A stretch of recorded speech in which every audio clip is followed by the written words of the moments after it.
Hello, this is Fred in France for Metalobs TV and metalobs.com in France, in the world. And we go to Norway once again with Kjetil. Yeah, that's Yeah, that's fine. Yeah, I am not good in Norwegian. Nordhus, Kjetil. your name, your family name. So I introduced yourself, sorry. But what do you do? We are here to speak about the new Green Carnation album. Maybe album of the month. There are a lot of challengers, but maybe album of the month. It will be in the top 3, I think. Okay, that sounds promising. So what do you do in Green Carnation, please? Yeah, I'm a singer and also one of the 2 songwriters in Green Carnation for this album, the Shores of Melancholia, and for the entire trilogy that the Shores of Melancholia is a part of. Yeah. Yeah, it's the beginning of a new trilogy, A Dark Poem. That's correct. It will be one of my questions. And it's the part 1, The Shores of Melancholia, available on Season of Mist, French label. Yes. Since a long time for Green Carnation. We recorded and released quite a lot of albums in the early 2000s, between 2000 and 2005 or 6. Plus some DVDs, and you have them there. Yeah, not signed by you because not in face to face, but yeah. Not yet. No, and then we stopped the band for 10 years, and we came back in 2016. Yeah, exactly. Yeah. And we released our first new album. Yeah. Well, one gig in 2014, and then we did a comeback 15-year anniversary for Light of Day, Day of Darkness in 2016, and released our first new album for many, many years in 2020 through Season of Mist, an album called Leaves of Yesteryear. Oh, masterpiece. And now we're here again. Yeah, Leaves of Yesteryear. It was one album of the month in May 2020, if my memory is good. It was awesome album. Maybe more melancholic, more progressive, and maybe in the same way mood with this new album. Nice album, A Dark Poem Part.1, The Shores of Melancholia. 6 songs, 6 tracks. But before to speak more about this new stuff, I wanted to ask you. You're also known as former singer of Sirenia, of Trail of Tears. And you hire the drummer of Trail of Tears, in fact, in the band. The drummer, it's a former member of Trail of Tears too, Jonathan Perez. Yeah, sing, but Jonathan, I was also in Trail of Tears, and now we're together in Green Carnation. Jonathan joined us in 2016, so we haven't been in Green Carnation always, but now it's years. Okay. The connection is not very, very good. Jonathan joined the band Green Carnation in 2016, and you in fact, you made only clean vocals in Green Carnation, split with Stein maybe, Roger Sordal. Yeah. Well, I'm doing all the main vocals and have been doing that since 2001. Yeah. And live, we have a keyboard player and a bass player that normally does the harmonies and stuff. But I normally do everything on the album. Yeah. Oh, okay. So, like I said, only 6 tracks in this new album, the beginning of a new trilogy. A very ambitious album. So it's always written and recorded and separated, or you are going to wait for the success of the first album and take your time for the second and after? No, everything is composed and recorded. We finished everything, and actually, after everything was recorded, we decided on which songs fit best on the first album, second album, and the third album. Okay. So basically, we composed a huge amount of music, and we selected the songs for the albums after that. Okay. So it's a real trilogy, or like Star Wars. Maybe there was a sequel after, beginning or coming, or depend on the success, maybe. I think it's going to be those 3 albums, because it's a natural. We have a very natural ending to the trilogy, which is maybe too early to to talk about now, but yeah, everything is composed in order to fit together. And it doesn't really, it's not a story that starts from the first song and ends on the last song. It's more a concept, because it's 3 albums that's doing like discussing the same kind of themes, and there's a musical like connection between everything. Okay, so we can say it's a concept album, A Dark Poem. Yeah, I would say so. Absolutely. Okay, not to be confused with A Dead Poem, an album from the Rotting Christ, but okay, called... yeah, of course. So A Dark Poem. I have so many questions. So there are 6 tracks, as I said. For example, the third single, it's In Your Paradise. Maybe the more classic song of the album, more diverse, but heavy and catchy, but very representative of Green Carnation today. But there are those songs which surprise me.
When we were selecting the singles, there's going to be 2 singles of the 6. Okay. I had, me and Stein Roger, the other songwriter, had some ideas on which songs we thought would be the singles. Okay. But then we asked Season of Mist what they thought, and they thought 2 different songs. So we decided to go for their idea. They're the professionals when it comes to which songs should we release first and which songs should we save for the album.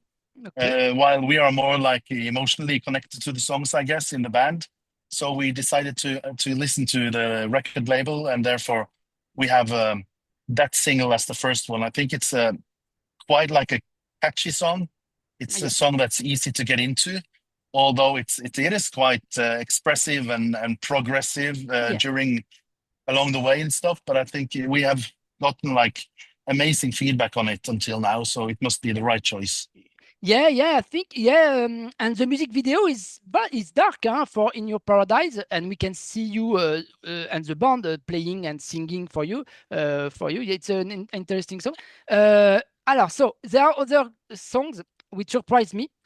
For example, a quiet song, not a quiet Offspring, but a quiet song called Me, My Enemy, the 3rd track. Yeah. And 7 minutes, 7 and 17 seconds. And it makes me sing like a Pink Floyd song, a bit like Uncomfortably Numb of Pink Floyd, but more long and less poppy. And don't you think it's maybe a very quiet and progressive song, like a bit Pink Floyd made in the past, in the 70s? Yeah, I think we're not afraid of talking about our inspirations, and Pink Floyd and the masters of the 70s are most definitely some of them. So when we started working on that song, we just thought that we need this song to be there's a lot of air in the song, and to be like a. I told Stein Roger during the songwriting that this is almost like a very long power ballad. Yeah. Do you remember the power ballads of the 80s? Yeah. Okay. No, but it's still a very, very much a Green Carnation song. Although, of course, as you hear on the next song again, we are going in a totally different direction of our musical universe. So you could say that it's all a part of Green Carnation. But we've looked to the 7th on that song especially. Mm-hmm. and we look through our, extreme metal past in the next song. Yeah. And I'm going to yeah. check. Yeah. So it's yeah. Okay, maybe that's why we can find your roots, but also the two former members of In the Woods, Stein Roger Sordal and Bjørn Harstad, because Green Carnation, in fact, at the beginning, it was a continuation inside project of In the Woods when they split, and after it continues with you, and you are still here, Green Carnation, but In the Woods are still here. There is the interview online with the new second guitarist, Norwegian too, but so that's interesting. We have two bands nowadays. We have still two bands, In the Woods and you, and in this album with this progressive touch and sometimes more extreme metal, we can find your roots again in Green Carnation. In fact, all your essence. Yeah, we're in the same family, I guess. We know each other really well as well. We live in the same city in Norway, in Kristiansand. So we meet them all the time, and and it's very nice that they're very active. They seem to have a stable lineup now. And of course, we knew all the former members, but also all the new members. So it's just it's a big family, really. Yeah, nice family. And maybe in the past, this album, for example, the Quest Offspring, I find it maybe more hard rock approach. This new album, maybe, and since the last previous one, maybe more progressive metal, more metal, maybe. Yeah, I agree with you. During the early 2000s, we were kind of constantly looking for new sounds all the time, and the Quiet Offspring was more of a hard rock album, I would say, a melodic hard rock album, and you will find a lot of connections with the Quiet Offspring and the new album in some parts of some songs. I'm sure you hear some references and some similarity. And I think that's what's, Green Carnation in 2025 is kind of a song, like we picked the best out of our previous albums and stuff, and we put it together with 15 years older guys and 15 years more doing music. So we just found it very natural that this is our sound today, and it's a mix between everything we've done plus a lot of new stuff as well. And do you think we can find the same melancholy, the same mood than the previous album, Leaves of Yesteryear, and the new one, A Dark Poem? Maybe the same mood, a spleen. Absolutely, and but that will happen more on the next album, on part 2 actually. Okay. That's more melancholic, I would say. The first one is more. It's like lots of things happening all the time. You have a little breather in Me, My Enemy, as you said, but then you're totally, attacked by the next song. The slave that you are. Yes, that's the next question. So a very various album. So but the next one will be more. Maybe the second part will be maybe more doomy or more dark. Yeah, more doomy and more melancholic, I would say. Both of them. Okay, so the slave that you are. You made my transition. Is it a frustration that your guitarist Tchort expressed now on this song, more very black metal, The Slave That You Are? Because I remember Tchort played in the past in Blood Restaurant and Carpathian Forest.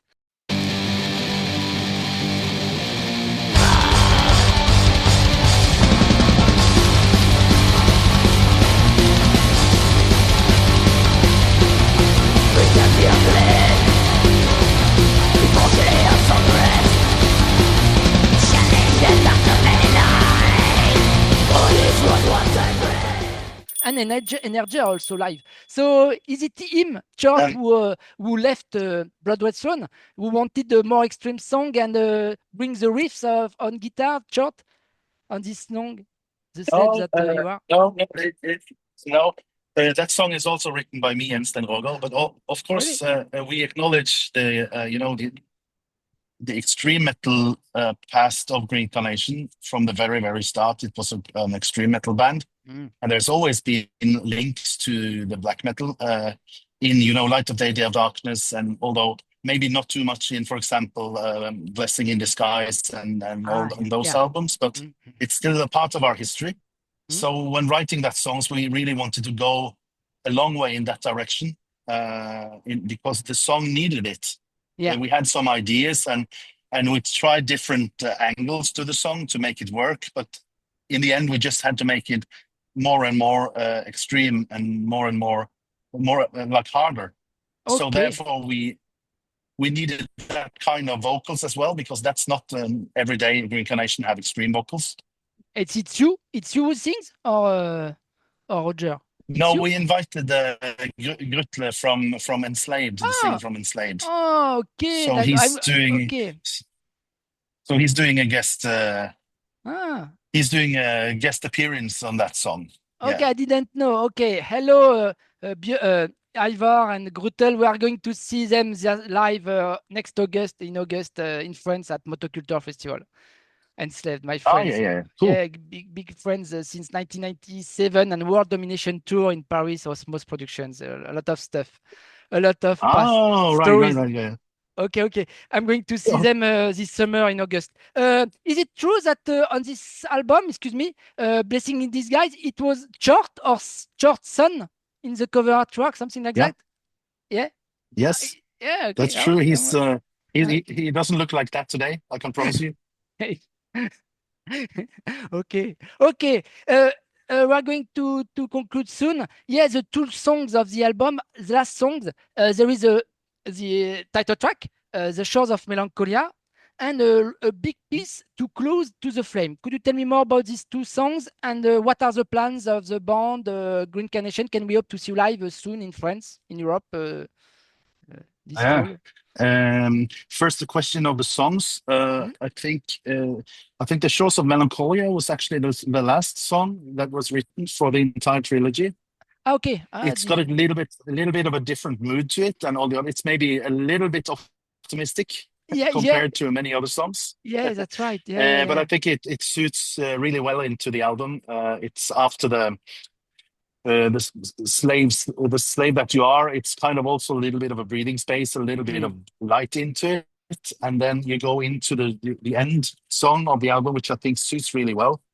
It's kind of building and building and building and building and building all the time. Yeah. And it's almost a 10-minute song, and I think when you hear it, when you finish listening to that song, I don't think you would understand that it's been 10 minutes since the start of the song. It feels like a much shorter song.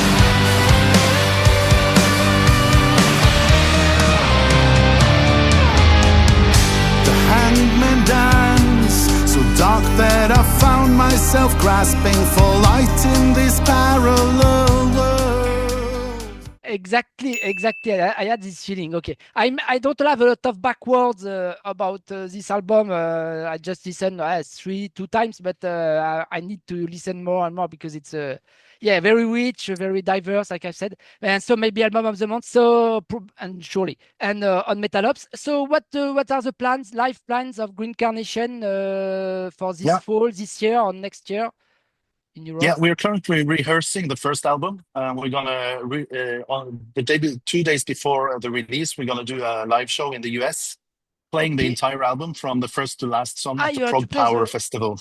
Okay, which festival you say? Which festival? Prog Power Festival in the USA in Atlanta.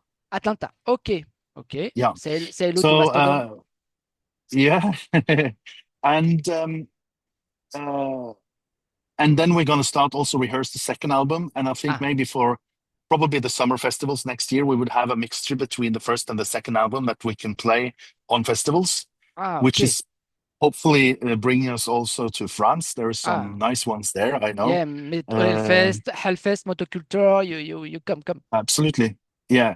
So we've been away so long that I know it's going to take a little while for festival bookers to understand that we're back and we're having a great live show.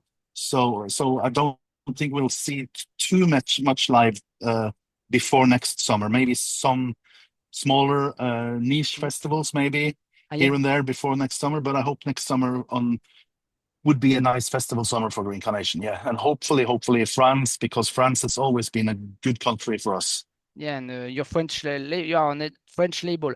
A very last question, a more personal question. Can we hope one day a respawn, a reformation of Tristania? I was very sad in 2022. What's the news of Mariangela and the guitarist, founding member with not Morten Veland, but Anders?